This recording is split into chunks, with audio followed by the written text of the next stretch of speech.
हुजूर किबला पीर सैयद दौलत हुसैन शाह साहब रहमतुल्लाह अलैह आपकी बारगाह में जब हाजिरी होती थी, आपने कई मरतबा फरमाया कि मेरे सामने जब लोग आते हैं तो सब लिखा लिखाया यहाँ पे तख्ती पे लटका होता है। एक मरतबा नहीं, कई मरतबा फरमाया, ये मैंने खुद अपने कानों से सुना। फरमाया सारा लिखा लिखाया तख्ती के ऊपर यहाँ पर मौजूद होता है और पता चल जाता है ये घर से क्या करके आया, इसने क्या किया, कैसा किया। एक मरतबा फरमाया कि पेशानी में लिखा होता है जिस बंदे के अमाल के।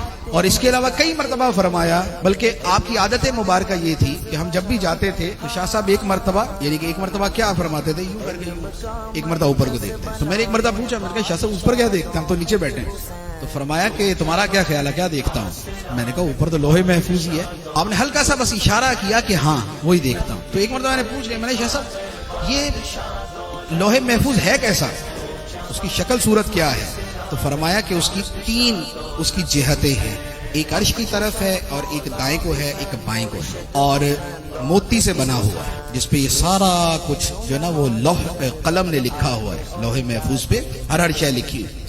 तो वली जब निगाह उठाता है तो लोहे महफूज पे जो लिखा हुआ होता है वो उसकी नजर में आ जाता है, और इसी तरह जिस पे निगाह डालता है उसका भी सारा नामा अमाल सामने आ जाता है। तो मैंने 1-2 मरतबा कहा, मैंने कहा शाह साहब हम पे जरा कम ही नजर डालिएगा, हम तो हर तरह के जगह पे जाते हैं, बंदे बदनी क्या क्या अमाल होते हैं। तो मुस्कुरा पड़े और फरमाया कि अल्लाह ताला ये मकाम देता ही उसको है जिसमें इतना ज़र्फ होके छुपा सके। फरमाया लोग ऐसे ऐसे सामने आते हैं कि दिल कर रहा होता है कि इनको बोलें कि क्या करके आए, लेकिन